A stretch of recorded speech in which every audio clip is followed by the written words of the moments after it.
Hey guys, what's up? This is Jemmy from Curve the Cube, produced by Flintstone Media. And Curve the Cube is your art, entertainment, and media podcast based out of Miami. And I hope we inspire you to just pursue your dreams and, get some passion going in your life and get outside that cubicle and just do something fun. And hopefully these guests are inspiring you to do just that. And the guest on this episode number 31, he is extremely inspirational. His name is Chris Blinston, and he is a local tattoo artist legend. This guy hails from Omaha, where he opened his first shop and now has a shop down here called Big Brain 2, No Hard Feelings. And it's incredible to see everything this guy's accomplished in his life. 28 consecutive Best in Shows, and that was only as of 2004. The last 10 plus years have been also amazing. So this guy's incredible, and he's going to be on this coming season of Ink Master on Spike TV. He is a master. This season's Ink Master's doing Master versus Apprentice, so he's a master because he's a master of the tattoo, and he's awesome. And that starts actually premiering next week on the 23rd, June 23rd. It's a Tuesday. It'll start airing on Spike TV at 10, but there actually is a viewing party that Chris is hosting with a bunch of people from his season and some past season alumni. It's going to be really, really awesome. It's again on June 23rd, so the night of the premiere at the Tilted Kilt in Boca. It's going to be a huge, huge party. It's going to be really, really incredible. So everybody come out. Tilted Kilt in Boca is 3320 Airport Road, and meet some tattoo artists from Ink Master. It's going to be really, really cool. And this episode of Curve the Cube is actually sponsored by Big Brain 2 presents No Hard Feelings, Chris's tattoo shop.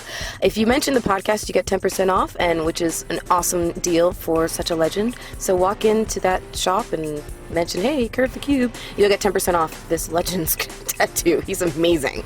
Or any of his artists, because they're all incredible. So yeah, catch Chris Blinston on Instagram at Chris Blinston Tattoo, or tattoos, I forget.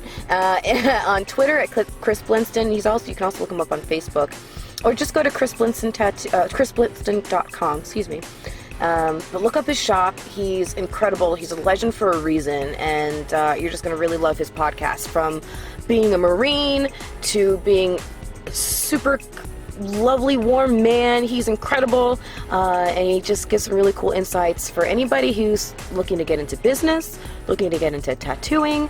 I mean, he has it all. So I hope you sit back, relax, and enjoy this, the 31st episode of Curve the Cube with Chris Blinston. Thanks, enjoy. Curve the Cube will now initiate. Hey! I was hoping I'd beat you, but I guess not. How are you? Hi, oh my gosh. Can I see how tall you are? Oh my gosh, can I have a hug? You're so beautiful. How are you? Wow. Oh my gosh, she's so, I prepared myself. Well, she's got to be so big, but yeah, oh my gosh, she's so big. It's crazy. She's, seriously. Pretty. You gotta watch out. I know.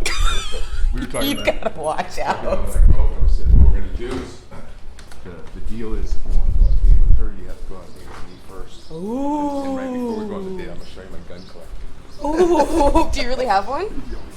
Oh my gosh, tell me about your guns. Can you tell me about your guns? Oh my gosh. Being a military guy, I got all kinds of, I got all the weapons that I used when I was in the military. Really? They let you keep them? No. Just the same kind. I had to go back and buy them. I was going to say, I never heard about that program. Yeah, Beretta 9mm, 45s, ARs. I just picked up one the other day. It's pretty cool. Really? But it's okay. I have an AR that's like this level, and then I just bought one this level, and then my buddy has a pawn shop. Just picked up for sale. He's selling it from a pawn shop. Yeah. A sniper rifle that I've always wanted. Literally the next day. So I've been trying to get a hold of him and see if he'll let me buy it, but give him mine to trade in for value. Right. And pay the difference. Right. Wow. How long have you been into guns? Oh, Before the military or since the military? Since the military. Yeah? Yeah, when I was a kid, I grew up hunting in Nebraska, but not that much. And then I became, as weird as this is, I became I would kill somebody in the military, but I wouldn't kill a bird. That makes sense. So now I don't like to hunt because I don't like killing animals. Interesting. Yeah. But if they were to hire me and say, hey, you need to go kill these people wherever, I'd be like, all right, cool. What did you used to hunt? Deer, quail, pheasant, So on ground and in air. Yeah. You must have been pretty good. Yeah, I think they helped me too because when I was in the military, I was one of the best shots, So were you a sniper or No, was no. you? Because you were a Marine, right? Yeah. Do the snipers come from the Marine Corps or do they come Every from? branch has snipers, but Okay. the thing about the Marine Corps that's different is that every Marine is trained to the highest level of marksmanship, and then if you become a sniper, it's just one step higher. In most branches, they just kind of teach you how to shoot the guns, Yeah. and then you're done. Yeah, the Marine Corps spends a whole month on just shooting. Wow. So yeah, almost all Marines are amazing shots. And I've heard that like the entry into the Marines, like that boot camp time is killer. I heard it's like probably the craziest out of all the branches, if not. It is. It's longer by 50% longer. Oh, really? Yeah, absolutely. The Air Force is 6 weeks, Army and Navy is 8 weeks, but the Marine Corps is 12 weeks plus an additional 4 weeks of additional combat training. So it's almost double some of them. Oh my gosh! And like, is there a beginning part that like weeds out the weak ones? Oh yeah. That's called drop week. Drop week? Yeah, absolutely. What yeah. kind of? Can you tell what they do during drop week? Or is that like they murder you. confidential? Yeah, you literally start off. You go to like a holding platoon for the first day or two, and they get you all shaved, your head shaved, just like the movies, and then they drop you into the platoon, and then they just beat you for days and days. You get no sleep for days and days. Are you serious? Absolutely, yeah. Like total stress test Absolutely. level? I'd say out Oh my of the number of people that drop, which is usually by the end of boot camp, you've lost 30% of your platoon. Out of that 30% that are gone, 2/3 of those are gone in that first 2-3 days. Are you serious? Yeah, they're gone. Yeah, the only ones that drop after that are just like an injury or something like that. But that first week is what weeds out almost everybody. When you drop out of the Marine Corps, can you switch to another branch, or they're like, you're done? Oh, they don't want to see. Yeah.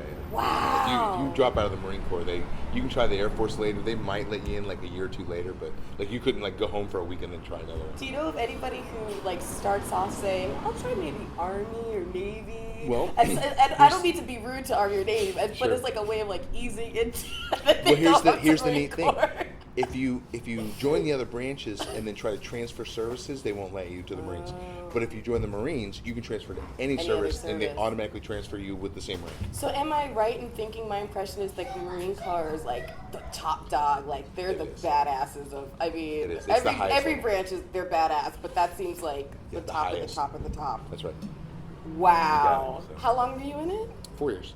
4 Did my 4 years. years. And my family's real deep in the tradition of the Marine Corps. I got, my grandpa was a Marine, my uncle was a Marine, 2 cousins were Marines, my brother was a Are you Marine. serious? I'm a Marine. Yeah, my dad was the one that messed that up. He was Air Force. Does he get made fun of at parties? All the time. Yeah, we teased my dad. But he got to fly a plane. Yeah, 26 years he was in. He did longer than anybody else. So. Is the Air Force the only branch that flies planes? I No. mean, I know that they do. They fly planes in other branches. No, all but branches like- have planes or helicopters or Okay. something. Yeah. Yeah. Just the Air Force I know only. nothing about. It's pathetic. Yeah. I mean, thank you. Bow down. Thank you for all of our freedoms, but Right. I know nothing about what you Well, did. It's terrible. The Air Force is the best one as far as career, though. If you do the Air Force, you can almost always get out of the Air Force and have a career already trained in. Yeah. But like you go in the Marine Corps, I mean, you're trained to shoot things and kill Very things. specific. Yeah, you're not getting a job anywhere that's like related to your job field. Like for instance, in the Marine Corps, I was a anti-aircraft missile gunner, so I fired Stinger missiles, which shoots down airplanes. Right? It's a shoulder-fired weapon. Oh my gosh. Literally, there's no job in the world that even remotely would give me a job Right. after that. You might apply to Al Qaeda, and that's about it. Exactly.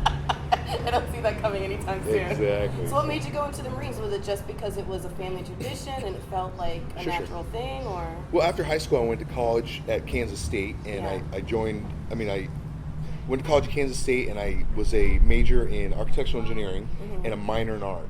And after I kind of hated it. Once I got there, Hold on there. I hated it. Sorry, hold on. I don't want to. Sorry.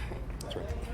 Yeah, once I got there, I hated it. They changed the whole system, the CAD system and computers, and I grew up in high school doing the hand-drawn pencil and paper type drafting. Okay. So when we got to college and all of a sudden it was all these computers and CAD systems, I just didn't want to have anything to do with it. Wow. So I just dropped out after 1 year. And the art was the best part, but Yeah. going to the architectural part sucked. Yeah. So it But was a lot of people who are just in art go to architecture. right. It kind of goes hand in hand, Yeah. you know. Once they change to the CAD system, it's weird. Now, ironically, nowadays, you know, a lot of the art that's being created is done digitally too. So you can pretty much never touch a pencil the rest of your life and It's still true. do all that. It's true. But yeah, so joining the Marine Corps was a family history thing, and I was just kind of in a bad place around the end of that freshman year. And, Yeah. And I actually saw a billboard when I was driving around, and I saw it was a Marine Corps recruiting billboard, and I was like, yeah, that's what I need to do. I need to get out of Wow. here, and I'll join the Marine Corps like everybody else in my family does, you know, and that'll kind of give me a change of pace. Yeah. And then I'll use the GI Bill and I'll go back to school. I just never used the GI Bill and There never you went go. back to school. Can you still, if you wanted to, or is it a You long have- time I think you have 15 years to use it, and Yeah. I'm way back. You know what I find interesting? It just occurred to me. So you're into guns, and you're into art, and now you're a tattoo artist where you use something called a gun and you Right, do right. art every day. Yeah, kind of, yeah. Kind of a weird mix. It's- How did you get into art? How old were you when you first realized like you had a talent for that kind of thing? Well, art was always there for me my whole life. You know, around kindergarten, we moved from New Hampshire to Nebraska, and one of the last projects I had to do before I left there was to draw Abraham Lincoln pennies for the class. And it was literally like kindergarten or first grade. Really? Yeah, and I drew these pennies for them for some sort of project that was happening after I left this elementary school, and I drew them into like portraits. They were like little portraits of Abraham Lincoln's, and that was the first teacher that said, you know, there's something here. This kid has something, and so then I started pursuing it. And from how old there. were you? Uh, You said like 6 or 7. 6 or 7. Wow. Yeah. By 8 or 9, I was doing oil paintings. What? Yeah, absolutely. So, No way. art was always there. Big old tough guy doing oil paintings. Yeah, I know.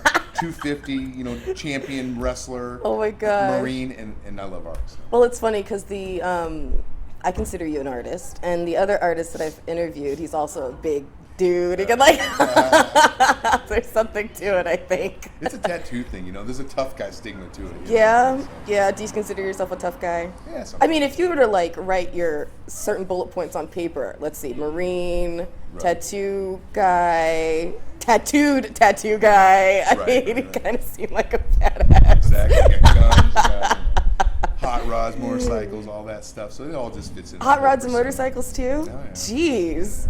You gotta have the toy. You gotta have the toys to go with the For real? with the persona. Right. Wow. So when did you decide to consider tattooing? How did that come about? Well, that came around when I was in the Marine Corps.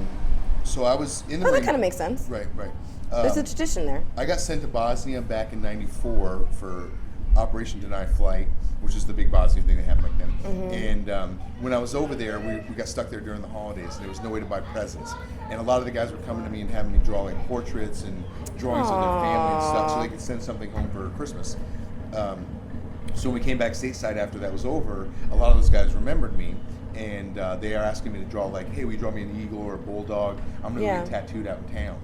And so I would just do these drawings for them for, you know, buy me a six-pack of beer or buy me some lunch or something. I'll do this tattoo drawing for you. Yeah. And that just evolved into people saying, well, why don't you try tattooing? And I really didn't want to have anything to do with it. I had about 3 tattoos back then, and I wanted to go back to school instead. Speaking of motorcycles, there's a pretty loud one right over there. Sit there and hang out. I think so. I think we'll be okay. Go ahead. Sorry. And so my friends were all, you know, trying to convince me to tattoo. So we all pooled our money together and bought this back of the magazine mail order tattoo kit. And it literally came in the mail. And They all pulled it together for you? yeah. Wow. I mean, back in the early '90s, it was like $200. But still. Yeah. Well, That was cool. That's how much they believed in me. Yeah. So the kit came in the mail one night, and we were having a little party, and people were lining up just to get tattooed. And Are you serious? Yeah, How long had you been practicing at that point when that party? None. We literally put the stuff together and started tattooing people. Are you serious? Yeah, just You like- hadn't even like put the gun to that fake rubbery thing No, that or didn't exist back then. watermelon or whatever they say to do. Yeah. No, back then, you had to find, you either did it 2 ways. You either got apprenticeship, which was Yeah. really hard back then.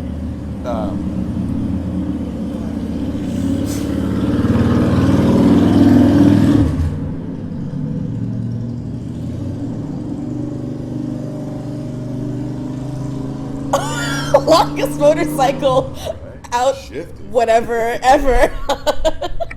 So, Go ahead. yeah, so you only had 2 ways to do it back then. You either did an apprenticeship or you did it on your own. And an apprenticeship back in the 80s and 90s was impossible. It's not like it was.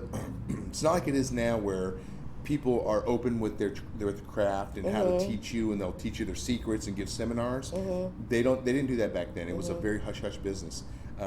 Nowadays, of course, you can go online and look on YouTube and learn how to tattoo. Yeah. Which is different. Or you can teach yourself. So I taught myself. Interesting. Because I actually dated, in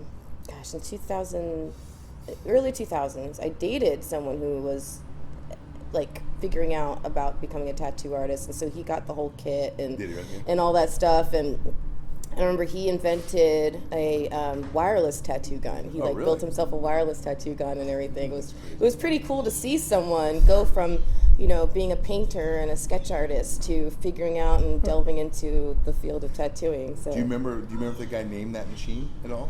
I don't think he ever pursued it, and I would probably put money that he never did, which is unfortunate because I think it was brilliant. Yeah, well, a guy came up. Well, the reason I'm asking is the guy actually. If it was him, did that. If it was him, and it was called a free wire. And I have two of them. They were given to me, and the guy gave them to me to try them out and like publicly show them, but they were horrible. They were? Yeah, we used them like 10 times and put them away. I wonder if it was the same guy. That'd be funny. Anyways, could be. Anyway, so you got into it. You figured out you loved it. How did you love it right away? I didn't even really love it right away. It was. I didn't really love it right away. It was more of a, more of just kind of a fun thing. You could stay out late and party with your friends and tattoo people and meet people, and it was kind of a cool, tough guy job back then, and kind of fit with the Marine Corps attitude I had anyway, and so I just kept doing it. It wasn't until about year 2 or maybe 3 when I started winning awards and trophies that I got the bug. And once you get the bug for wanting to do better tattoos and better pieces because you want to get recognized, get some magazine articles, start winning trophies, then you start taking it real serious. And I literally would go home at night after working 12 hours, and I would draw for another 4 or 5 hours to like 5 in the morning. Just because you loved it at that point? Yeah, that was it. So once I had the bug, Yeah. then my whole life was just consumed by it. What kind of things would you draw? What did you love to draw the most? Anything. Me and my buddy Smitty, who's the other owner of Omaha. Smitty! Yeah, Big Brain Omaha. We would sit in the living room of our apartment, and we would just throw ideas at each other, like, draw me a space shuttle, and I'd be like, all right, I'll do a space shuttle. Yeah, it wasn't about the drawing, right? It wasn't about the drawing, it was just about keeping your mind going, keeping your head flowing. Right. And so how did it go from just tattooing and entering shows? Well, I guess back up. How did you first decide you even wanted to start entering shows and contests and that type of stuff? Didn't even do it on purpose. It was, there was when I started tattooing in my first shop, it was in Orlando in 1997. In 97, there was only one show anywhere in Florida up that area, and it was an all-female show, and you couldn't work it unless you were a female. Really? Yeah, but you could go as a man and enter tattoos. Okay. And we would go there and just party and hang out. But we would bring a few friends that had tattoos on them and then show the pieces. Yeah. And I remember I had worked on for months this guy's Wizard of Oz sleeve, which was my first swan song cool piece. Yep. And I brought that piece and it won like best like sleeve or something like that. No kidding. Yeah, and I remember just everybody coming up saying, "Hey, that's so great and it's amazing," and blah blah blah, or whatever they would say back in 1997. Right. Yeah. Far out. No, that was 70s. Yeah, whatever. That was rad. Right, there you go, rad, exactly. And I remember feeling so good about that I was like, I wanted to do another one to bring back a year later to that same show so I could get that same feeling again. It's like a bug. It's like it's an endorphin rush and kind of like, I don't know, it's an ego boost. I bet.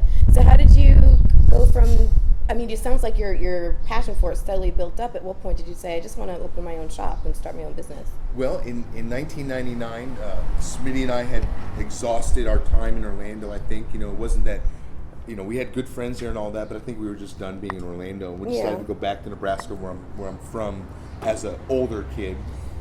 Again, being. And he went with you. And he went with me. Okay. And at that time, back in '99, there was nobody worth anything in Nebraska that tattooed, except one guy, and I didn't want to work for that one guy. So we decided we'd open our own shop, but we wanted to do just a 2-person thing. It was just me and Smitty. He pierced, I tattooed, a 2-man operation. That's the way it was going to be. Okay. And we had I think it was $7,000 is all we had, and that was enough to open a shop back then. And we just opened a little 800 square foot shop called Big Brain, and it was just me and him. But we hit the market like dead on point for exactly when the business was going to explode. Yep. And we put it in the bar district of Omaha called the Old Market. Perfect. And we just exploded. Two questions. Where did the name come from? Okay. And, no, I'll start with that. Where did the name come Okay. from?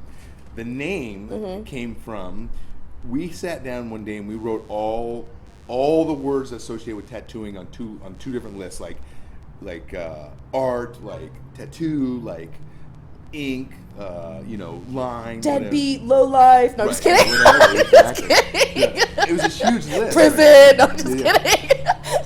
Right. I have seven for the record. Okay.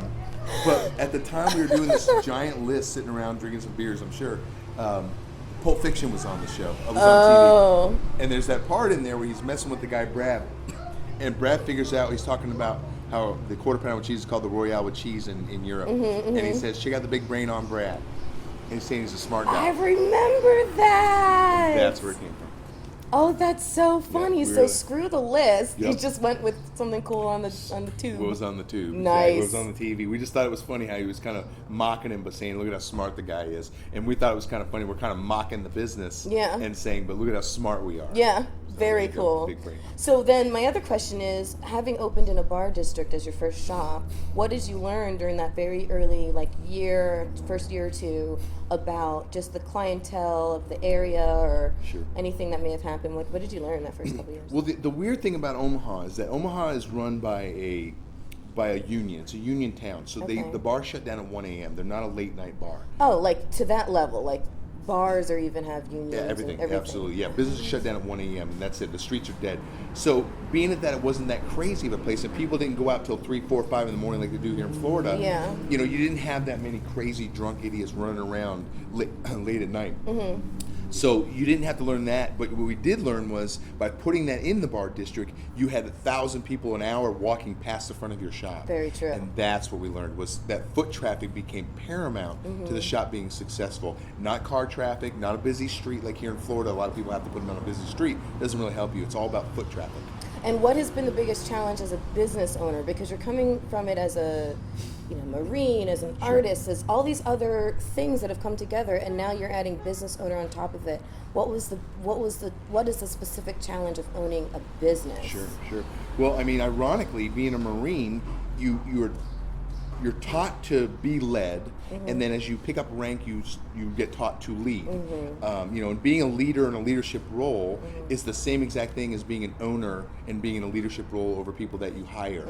In this business, you typically have lower level people that you would hire back in the 90s and early 2000s. Yeah. Obviously today the people are much higher class and a much higher level of artistic ability. Yeah, people actually go to school for this now. Exactly, totally go to school. They go to school, they'll get art degrees before they even start tattooing, which is crazy. Amazing. But back then, you would be in a leadership position and you would have to hire people that you could actually lead. And if you couldn't and they weren't good people, you just let them go. So it was a matter of picking and choosing who you wanted to work with. What would you look for? Well, I mean, a good honest person is number one. Good art skills is number So you two. never hire me. I'm the worst. Right.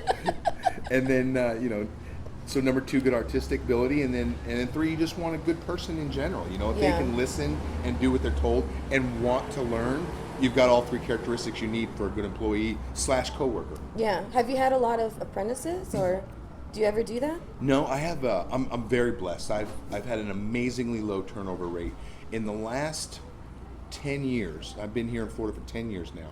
I've gone through a total of 9 people that don't work with me anymore in 10 years. Wow, that which is really impressive. Really ridiculous for this business. And most of them were in the first couple of years as I was shifting the shop around and changing things around.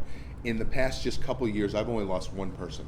Wow. So yeah, I have a good longevity of employees that stay with me. And I think it says a lot about the business and about my leadership skills and about them wanting to learn with me. Of course. How do you think about Flash? What do you think about Flash? Flash tattoos? Yeah. Well, Flash is there for a reason, Back in the day, the reason why you had Flash tattoos on the walls was they didn't have stencil makers like they do now. And nobody drew on skin with markers. That was just kind of unheard of. So they had these things called acetate, and it's a plastic sheet, and it was engraved, and you sprinkle a little carbon dust on it, and then you would lay that sheet on their skin, and that would make the stencil. Huh. Yep. Because they were so hard to make, you would typically just tattoo what was on the walls because you would have a drawer full of these. It's already done. Already ready to go. These already ready to go acetate sheets. when they came out with the stencil makers, which you could draw anything you wanted in pencil or pen and then run it through it and it would make a stencil, then people started figuring out you could make custom designs. That's how it changed. Nowadays, people can do anything. They can draw with markers, with skin scribes, with stencil makers. So, but Flash is an amazing tool to pay your bills. You know, people come in, they want a piece of Flash, you charge them a minimum price, they get a quick tattoo, it's easy, they're out the door in an hour or two. That's what it's there for. What's the weirdest request you've ever gotten? Okay. All right, weirdest request ever. All right. Oh, I feel a good story coming on. Okay. 2001. Before Gothic was Gothic, whatever they were called before they were called Gothic. Okay. You know, black hair, black trench coat, black whatever, black eye makeup. Guy comes into my shop in Nebraska, and he wants 666 on his forehead. Oh my God! No. Yeah, and you and I know each other for years, and stop it. I'm a pretty faith-based, religious-based kind of guy. Yeah. And I tell the guy, no, get the hell out of my shop. And he comes back the next day, and he asks again, and the counter guys know he's coming. They see him coming, and they tell him that he's not going to do it. You need to leave. And he comes in the third day, and he goes right past my guys, and comes right up to me and says, listen, I'm going to get this tattooed on my forehead. It's on my forehead. I want it to look nice. Oh my I'm not messed up. I'm gosh. not on drugs. I'm not crazy. I want a nice tattoo, and that's what I want. Oh my God. Yeah, and I mean, how do you argue with that? But at the same time, like, he articulated it well, and he was intelligent sounding. So I said, you know what? All right, buddy, I'll do it for you. So we picked out some nice font, nice letters, numbers, and put the 666 stencil on his forehead. And we tattooed it real sharp, real nice. How big were the? Big, as big as they could get on his forehead. They were Are big. you serious? Yeah. Was there a lot around it that maybe concealed it so you wouldn't see? The only thing that would have concealed is we would put that long black hair over it. That was it. Otherwise, it was on his forehead. I mean, Jimmy, it's on his forehead. Come on. It's not like you're hiding that anymore. So. Wow. Right. So the weird part of the story is. So that wasn't it. No, it gets weirder. When he's done, he pays his money, he thanks me, and then he leaves the front of the shop. And the shop is in front of like the main road of the bar district in Omaha. And he just walks straight across the road like he's floating, and all the cars are like squealing to a stop and stopping. And he doesn't even look at him. He just kind of like floats his way across the road and keeps on going and doesn't even care. Like he didn't care if he got hit or nothing. So I have this theory. So here's my theory. Either the guy was Satan. Or give me an or, 'cause I need another or the guy had a bucket list or something, and that was one of his bucket lists. And how old was he? But he was back in 2001 too. He was probably late 20s, early 30s. And like I said, he was what Gothic is now. Whatever that look is. Or he may have been under such belief of, I mean, I don't want to say necessarily he was a Satan worshiper or whatever it was that made him get that tattoo, that he just thought, I'm just going to walk on. Now I have the mark. I'm just going to walk on through traffic and I'll be just fine. He's all empowered. I guess now. he, in a way, oh my God, that's so crazy. It's crazy, right? So there's no How long did it take you? What were you thinking while you were doing it? Well, I mean, again, because he talked to me like such a gentleman, that it wasn't as hard to swallow as it would have been if the guy was weird. Oh my God. But here it is 14 years later, and that's still my weird stories. Has there been anything else that you've ever refused to do? Oh yeah, all the time now. When I was younger and I was hungry to do everything I could to put it in my bio or on my resume if I've done that kind of thing. Right. I would do anything. I would do any body part. I would do any design. Within reason of not being too crazy. Mm-hmm. But as I'm older now and more mature in the business, and I can be a little bit more picky and choosy. Right. Yeah, I turn down stuff all the time. Definitely. Can you share what the last thing was that you turned down? The last thing I turned down wasn't even that weird as far as like in a bad way. It was just he had tried to put 500 things into a small little spot. And it was a poor choice for a tattoo that just wouldn't have turned out right. And instead of just doing what I've done when I was younger, and I would have done it anyway, I told him it's just a bad decision for tattooing. I won't do it, and I won't let anybody else in my business do it unless you change the design. And he opted to leave, or did he change it? He opted to leave. Yeah. He wanted what that was, too much stuff. Yeah. Was more important to him than it being a good tattoo. What's your own favorite tattoo on yourself? Honestly, I don't really have too many of them. My favorite tattoo is my daughter's name on my leg. Nice. Yeah. Now that I have the new baby Miles, Yeah, we'll be adding him on there too. And how old is he now? He's 8 months and about a week old now. Oh my gosh! Congratulations! Thank Your you. family's awesome. I'm so Thank you. excited for you. Thank you. I really am. It's an amazing time right now. You know, I got the baby. We just bought a house while I was gone doing the show. Yeah. The mortgage went through, so we bought a new house. Wow. And it's when I grew up, my dad grew up in upstate New York, and they had acre zoning. Every house had an acre, and so it's been like a dream of mine growing up to have an acre of land because my dad always told me about having an acre. A symbol or whatever for you. Right. Yeah, So I get it. Before I left for the show, we found a house in Wellington here that had an acre of land, and we had the worst time getting through the mortgage and all that. It was just a pain in the butt. And especially in the tattoo business, it's hard to make your money show for a mortgage company. You know, it's just kind of a weird... Because it's so, your money comes in sporadically every day. Exactly. Like every day is Exactly. different. Yeah. During the slow season, if I show you 3 months of pay versus a busy season, show you 3 months of pay, won't even look the same. Is it seasonal? It's totally seasonal. What would be the uptime mostly? Okay. Well, Florida is backwards than most of the country. Okay. In Florida, In because... lots of ways, but okay, Totally, let's be exactly, specific. yeah. Well, in Florida, we have all the snowbirds that come down during the cold Yeah, part of the season yeah, and everywhere yeah. else. So we explode down here. We get super busy, a lot of money flowing around, a lot of cash flowing around. Okay. And because these snowbirds are down here, they're spending money. The average waiter's making more tips. Yeah. That he's coming in getting tattooed or she's coming in getting tattooed. There you go. That Okay. makes sense. But during the summer Absolutely. here, we're more slow because they're not here. And our people here in Florida try to get out of Florida during summer and go Right. somewhere a little bit cooler, Right. like the mountains, Tennessee, Georgia. Right, and a etc. lot of people have industries that shift places during seasons, like There you construction go. workers might shift during certain seasons or stuff like Well, that. look at Wellington. It's a perfect example. You know, the second largest equestrian festival in the world is right here in Wellington in the wintertime. So even Wellington swells up to triplet size during the Right, season. right. And then in the summertime, it's quiet little Quiet. town. Wow. So, but in the rest of the country, winter is their dead season. Yeah. So, which is kind of good for us though, because we can get a lot of great guest artists to come down, visit, and tattoo during the winter because they're dead where they're at. So do you still have the first Big Brain open in Omaha? Okay, Big Brain Omaha is still open. It's been open now 15 years. Wow. That shop does incredibly well. There's 8 amazing artists there, like 2 or 3 piercers, and a couple of managers. I mean, it's a very busy shop. It's 4,000 square feet, and they do a lot of money and a lot of business every year. I'm no longer an owner of Big Brain Omaha. I'm Okay. just a kind of a silent partner with Smitty because Gotcha. I'm an original co-founder. Gotcha. But I own the Big Brain here, and he owns the Big Brain there. Gotcha. So. And at some point, I know you were hoping to, or looking at the possibility of opening a shop in the West Palm area, possibly City Place, and whatever happened with that? That was a few years ago. Yep. Okay.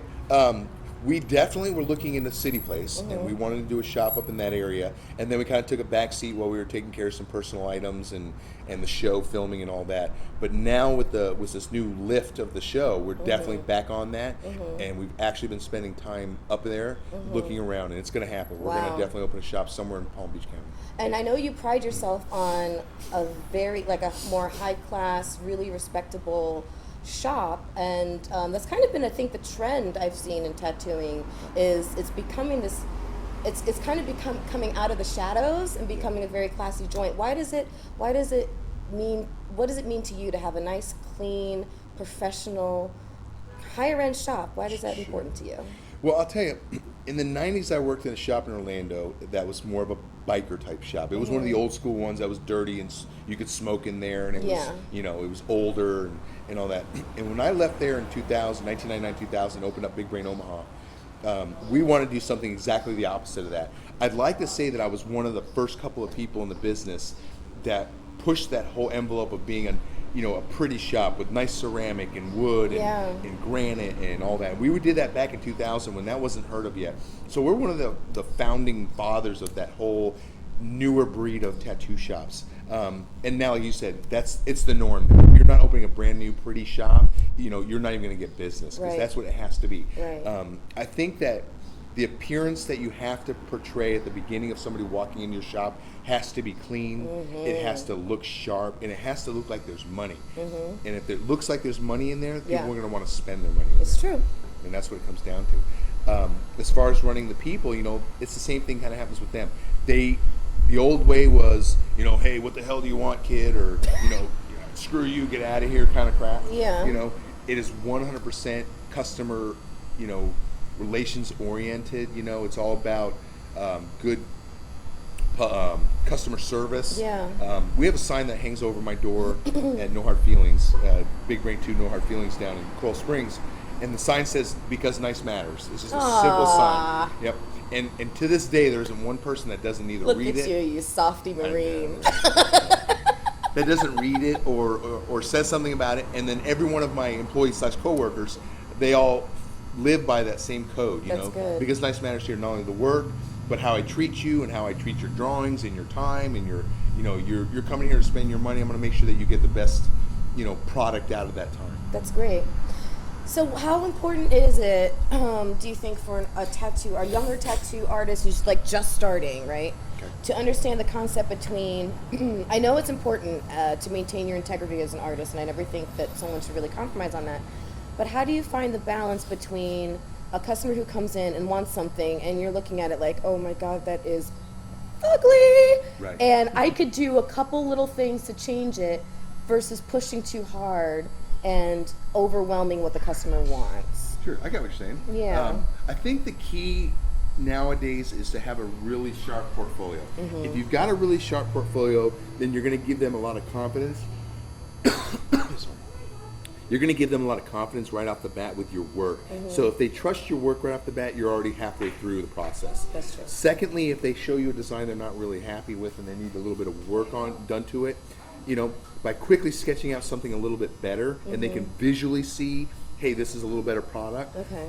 then you're almost all the way there. And then the last thing you got to do, once you've been around long enough and you have enough experience and you can understand the concept of how a tattoo fits on the body, then you can show them how it would fit better on the arm or better on the leg or better on the shoulder if it was designed this way or that way.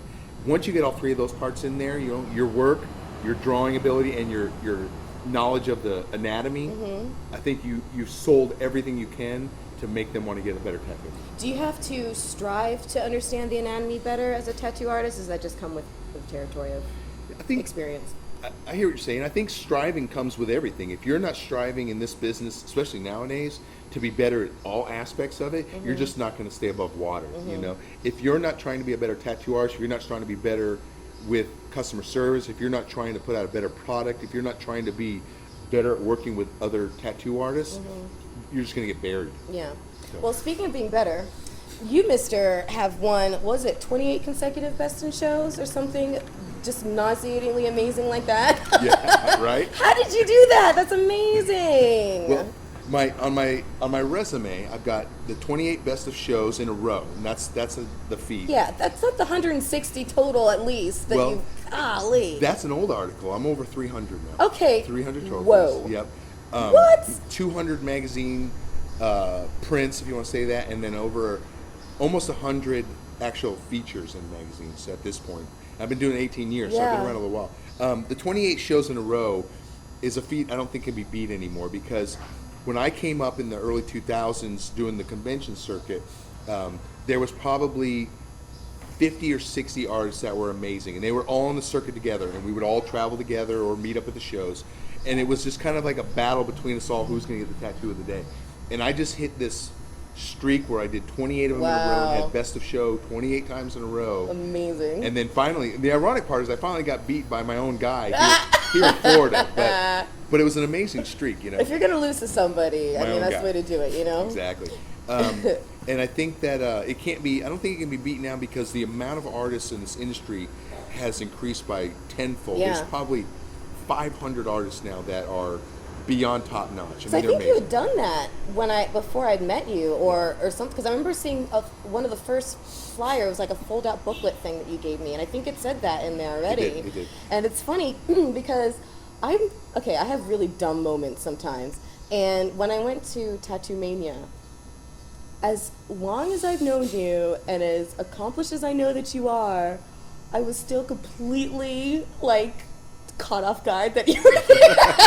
Or turn to the corner and be like, what? I'm just so stupid sometimes. It didn't even occur to me that you would be there. Duh. Well, that Best of Show streak happened between 03 and 05. Yeah. And then, I did a few more shows, and then as I got more involved with my family and more involved with the church and more involved with the PTA and the student council boards and all that, and the actual Palm Beach County School Board, I just kind of took myself away from the convention circuit.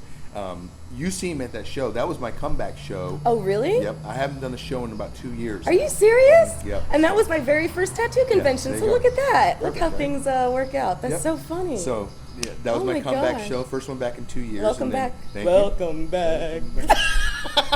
And the cool thing is I won a trophy there too. So coming right back. Did you really? What'd you win? What'd you win? It's best sleeve. So is that, when you win a Best in Show, is that one of the things that you have done right there at the booth, or you can bring in anybody or any piece of work? A tattoo of the day Best of Show means it has to be started and completed at the show. Right. Wow. And then the other categories are like best sleeve, best Japanese, best whatever. Yeah. Those are pieces that you did before and you just bring the person. Yeah. So how did Ink Master find Mr. Chris Blinston? All right. I mean, maybe, I don't know, the 300 plus. Well, here's the funny story with Ink Master. On season 2, years ago now, I actually applied to be on the show. Oh yeah.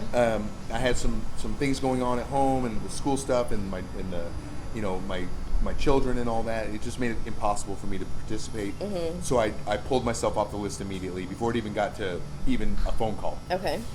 Then I just kind of went about doing my family stuff. Now in this one, season 6, Tyler Nolan, my apprentice on the show. Mm-hmm. I remember the commercials. Right. He actually got the phone call. They wanted him because he's a young, good-looking guy, tattoos really well. Yeah. He's going to be good for TV. Yeah. And he's a good tattoo artist. They called him, and then he said, well, my master would be Chris Blinston. If I'm going to come on the show, I would want him to come with me. So the apprentices got to choose their masters? It happened different for everybody. Okay. Yep. Each team got chosen in their own way. Some of them were the masters, and the master picked their apprentice. Some masters have multiple apprentices, and they had to choose which apprentice they wanted to bring. Really? Yep. Mine just happened in reverse. So cute. Yep. Mine just happened in reverse, where the apprentice got to choose his master. Interesting. So, yep. And then, so when did you get the call, or did Tyler tell you, or how did that happen? Funny. This is for people at home that don't know. This is a very long process. This occurred and started probably at this point now almost 9 months ago. Wow. By the time we get to the finale in October, the live finale on Spike, we will be at this process for about a year. A year. Yep. Mm-hmm. Wow. So we got the phone call, and they go through some basic interviews, and then we do some Skyping. Mm-hmm. We do some Spiking. Skyping, some spiking, some Skyping on spiking. Skyping with Spike. Do some Skyping, and then we do some green screening, and then you got to go through a whole battery of background checks, criminal checks, FBI background check. All right, who'd you pay off? Exactly. Yeah. I had to pay off a ton of people to get to that. And then you have to go through a 3-hour psych eval with a Really? a doctor. I mean, I believe it, but I just never thought about it before. And that psych eval includes this thing called a ghost test. It's 700 questions that you have to answer, and they ask all these weird little questions that they all make sense to them. Yeah. And it's been around for like 40 years. And when you grade this test, there's certain questions that they ask multiple times in different ways. Yeah. I've seen ones like that. Like, so if you answer it differently, they'll know. Right. Yeah, right. I've seen those type of things before. Exactly. Yeah. So, and it'll red flag you, and it'll give them an idea that you're crazy. Oh my God. So clearly I passed that. So. Well, clearly somebody wasn't paying enough attention when they scored it. That's right. I snuck past that one. So what was the? I mean, I don't want you to ask you to say too much because I know Sure. the show hasn't started airing yet. But what was the experience like for you? The experience is pretty amazing. It's the whole process is months and months long if you go really far. Because it was in. Is it filmed in California? Is it filmed in? This one's filmed in New Jersey. Yeah, Ink Master's in New Jersey, New York. Oh, I did know that. Know that. Yep. And you do a lot of time in Manhattan. You do a lot of time in New Jersey. You spend a lot of time in vans driving to different locations to do shoots and those like creative project type things exactly. and stuff Flash like that. challenges, Yeah, I haven't seen it in a couple years, but I did see at least one or two seasons. Yeah. Yeah, I mean you're all over the place. The daily filming schedule is grueling. You're up at 7 a.m. every day. You're mic'd up, and by 8 a.m., by 9 a.m., you're filming, and you're usually not done till 10, 11, 12 o'clock at night. Wow. And that happens for days in a row before you get like half a day off. And then you go again. You just go again and go again and go again. Is it exhausting? It is exhausting. What's the most exhausting part of it? Is it mentally exhausting? Is it physically exhausting because you're tattooing so much? Sure. Are you tattooing more than you would be at your shop? Like, what's the most exhausting part? Sure. It's completely mentally exhausting. Physically, if you can be awake, early in the morning, and I have kids, so having children, you're used to getting up early, so that didn't really affect me too much. But going 13, 14, 15 hours a day, and then the mental games they play of, shooting this and then doing it again and again and again and again, and then the games they play with the tattoos. Ink Master isn't a reality show per se; it's more of a game show. Right. It's completely set up to challenge every tattoo artist to do the best tattoo they can under the worst circumstances they can provide every time. Yeah. There's different kinds of canvases. The canvases are the people that you tattoo there. Yeah. Spike picks them, and they pick them to be sometimes very easy, very light-skinned, easy concepts, good people to work with, all the way down to the ones we call red flags or red lights. And those are people that are so hard to work with. Their skin's horrible. They might have stretch marks. Or terrible idea that's really difficult for one reason or another, Or one on a really weird part of the body. Exactly. Like the elbow. Yep. What's the hardest part to tattoo? Normal part. Like, we don't need an anus. We don't need tattooing ball sack. No, there's weird stuff like armpits and, throats, sides of the head. Oh, God. Weird. When you say throat, I'm immediately thinking esophagus. Dear God, please tell me no one's got an esophagus tattoo. Yeah, there's all kinds of great stuff. And there's going to be great stuff on the season. Everybody needs to watch it because there's going to be weird body parts. There's weird people on there. They always deliver. Always. They always deliver. Spike is amazing at making this challenging as they can make it, to still get us the tattoo, but just at the edge of us quitting. It's that close. How are the because I know they do some of the challenges have nothing to do with actual tattooing. You're painting something or creating something. What was it like to do that kind of just straight art rather than the tattoo art? What was it like to do that? Get thrown into all that again? Yeah, honestly, the flash challenges are they're refreshing every day that you get to do them because it is different. You tattoo so much when you're there, even though it's only one or two a day.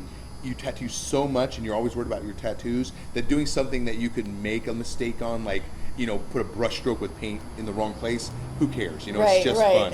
You can breathe a little bit more. Exactly, you can breathe. And it's kind of different too because Spike's, again, they're a master at making different mediums. It's not paper and pen. It's not paper and paint. Yeah. But it's going to be things like, paper mache and even worse, metal, fire, brick, concrete. I remember I saw one challenge. It was like they had to paint cars. Another one I saw, it was bodies, and they could only use black and white paint. There you go. This is a while back, but they're really cool stuff. This is going to be a great season because there's a lot of amazing flash challenges on there that have mediums that you would never even think of to use for art. What's Dave Grohl like?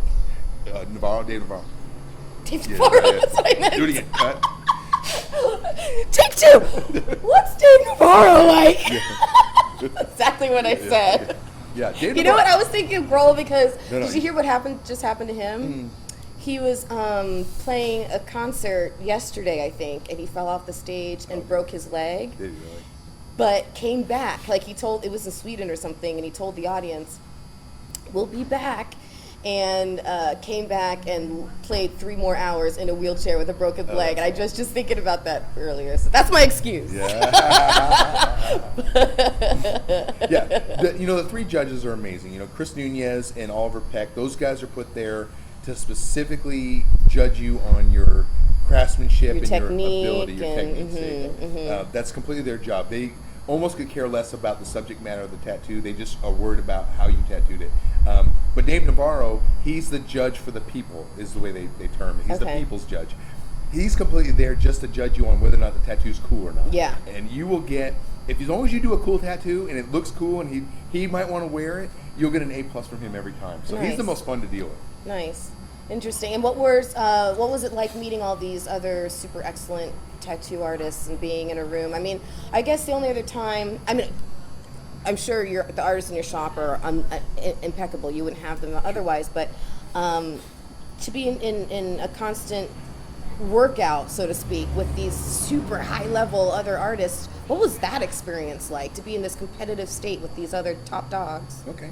Well, I've been around 18 years, and I've done 139 shows now. And I've been in a couple of different shops now in 2 different states, Nebraska and Florida. So I've worked with a lot of people, and especially doing all the shows, I've worked with tons of high-name guys. And this is no different. The only difference is on this is you're forced into an environment where you're sleeping next to each other, and you're eating next to each other, and you're around each other, and you want to choke each other to death. The actual personalities of each person comes out, and sometimes you don't click with those people. So even though they're amazing artists, that you have a respect for on a professional level.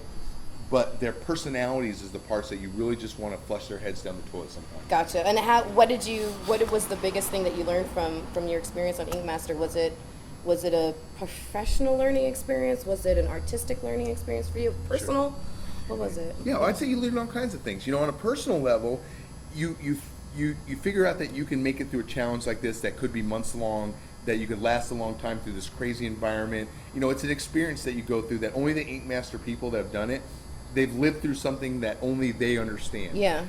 And that's that's something that's kind of you can have some pride for. Yeah. On a professional level, it's amazing because even though you don't agree sometimes with what the judges are saying, they are critiquing legitimate things on your tattoos. And the best part is you're critiquing 17 other people's tattoos that you can learn from their mistakes. Mm-hmm. So you come back a better tattoo artist. You definitely pick up some skill levels that you didn't have before you left. And then, just on a personal level, to know that you got through it and you got as far as you did, whatever that is, either it's one day or all the way. Yeah. It's something that was like a personal goal to do a good job on. That's great. Yeah, there's a lot of great things to learn there. So here, I think about stuff randomly all the time, and one thing I've always thought randomly about if I were a tattoo artist, which I would never be because I do not have the talent, but if I were, do you ever sit down and just think, my art is walking around on hundreds of people's bodies on this planet right now? Yeah. What is that? Is that my mind would be blown. What's that like for you to think about that? Well, let me give you a good example. I have, like I said, almost 300 trophies. And the neat thing that people don't really grasp onto with the trophies is this. You think about one single trophy, and that trophy was somebody came in your shop, and they came up with an idea, and then you do a drawing for them or came up with a concept, and then you went through the whole process of tattooing them, be it 4 hours, 8 hours, some of them 30, 40 hours long. Mm-hmm. They went through all the pain of that, financial burden of that, all your time, the months in between, mm-hmm. All the people's lives that changed during that time. They complete the tattoo, and then you get that person to come to a convention. Should be my neighbor either. Reps that car. You get those people to go to a convention with you, which you've paid for and flown to and set up your booth. So is the only way you can enter is if the living body is there? Yeah, you can't do it by pictures. Wow, okay. So then those people show up, they leave their lives to be there all day long, and they wait in line for hours, and then they get judged by somebody, and then they win a trophy. All of that effort for one trophy. Same concept. They're just as passionate about it as you are. Exactly. And the same thing for somebody that didn't win a trophy or didn't go to a convention, but went through all that effort and all that time and all that pain and that financial burden to wear that. I like bourbon. Yeah, bourbon. Bourbon's good. Bourbon helps sometimes. To wear that tattoo the rest of their life, they put in that much effort, you put in that much effort. Yeah. Everybody's got a lot of pride in that tattoo, especially somebody like me that had that was asked to do that for them. It just makes you feel good inside that you were the one that they picked to do that one permanent thing on them. That's amazing. So you're already settled into the idea of people seeing your stuff all over the place. What have you settled into the idea of people seeing your face all over the place? So now there's a tricky question, right? The hardest thing for me on this whole show thing was deciding whether or not I wanted to go back into the public. Now, back in 2001, 2, 3, 4, I was way up in the levels and high in the magazine rankings, and I won in 2004. I won the Best Color Artist of the Year award. And, wow. So I've already done this limelight thing where I was getting phone calls daily and emails daily. This is right before we met, time-wise, yeah. Right before I moved here. So I've already done this before, and it takes a lot out of you. It's taxing. So the big decision was whether I wanted to go back through that all again. times 10 now, because now you have Instagrams and Facebooks, and you have, TV and all that. Podcasts. Yeah, broadcasts, podcasts, everything. All that didn't exist back then. You just did magazines. So now we've multiplied the ways that I'm going to be exposed. Yeah. And do I want to go through that again? So it took a few months and sitting down with my girlfriend, and my family, and deciding whether or not we were going to do this. And so the decision was made to do that. Mm-hmm. So am I nervous about it? Oh yeah, I'm super nervous. What's the most nervous thing for you? What do you think? Well, I'll give you a good example. Yeah. Already last night, ironically, on Spike Ink Masters Instagram post, they posted my tattoo for the first time. And it's at 1,600 likes. Oh, one guy. My gosh. One guy responded back saying that it was absolutely the worst tattoo he had ever seen. Ugh. And that's the only thing you could probably focus on. That's all I could think of. And I started scrolling to find who this guy was, and where he was, and consumed who he was. you. Yeah, exactly. And we've been warned. We've been warned that you're going to have people like that. Of course. And I think that's going to be the hardest part, is to deal with the negative I criticism. got called a racist today on Twitter. Which makes sense, because you're white. Because I totally don't have an interracial son, but whatever. Clearly. Don't discriminate. I probably should a little more than I do, to be honest with you. That's neither here nor there, Chris. So, but that's awesome. So it starts next week, right? It premieres. Yep. June 23rd is the first episode. Oh my gosh! On And you're having a Spike. big party. We are. We're going to have a party. It's going to be at the Tilted Kilt in Boca, which is right next to the big theater there on Airport Road. And we're going to start it off at 8 p.m. At the Tilted Kilt again, and it'll go probably till like 2 in the morning. Are they going to be a big screening and big? I can't wait. I'm so excited. What makes the kickoff party so awesome that we're putting together is that we're going to start at 8 p.m. The actual show starts at 10. Mm-hmm. But not only am I bringing in 6 people from this season, mm-hmm. but I'm bringing in an additional 10 people. Tattoo Baby. Yeah, Tattoo Baby and Jimmy Litwalk and Mark Matthews and all kinds of guys from past seasons. So it's going to be a huge VIP section of Ink Master people. So if you're a fan, you should come down, check out Ink the Master party. and Jemmy. And Jemmy. And Jemmy will be there. That's right.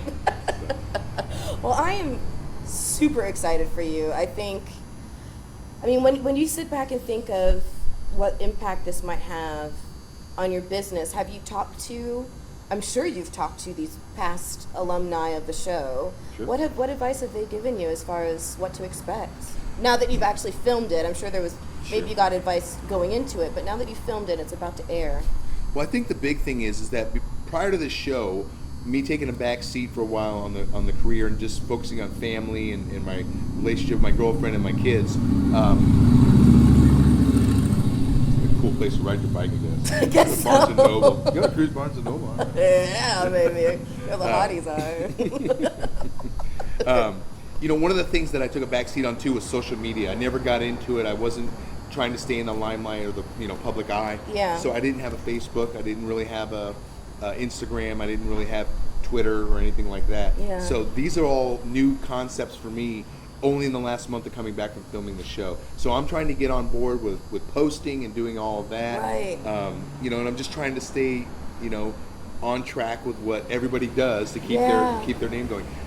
What I've been told, what we've been warned of, is that you're going to get a ton of people that want to follow you, that want to talk to you, that want to get tattooed by you. Mm-hmm. And I think, our big thing on that is to use this next year of being in the public eye to our advantage, to be able to open the other shop and make my appointment book full and, and really do some great tattoos over the next year. Of course. Do you right now have a, what's the word, like a waiting period, or are you booked pretty solid all the time? I've had about a 3-month waiting list since about 2001, and it's been there that long, which is crazy to think for 14 years or 15 years. You've had to wait 3 months to get tattooed by me. Right now I'm at 4 months, and I think when the show pops, it's going to get worse. Of course. So I would say if anybody's interested... I should schedule something for tomorrow. If you're interested in getting tattooed by me, you better... You know I am.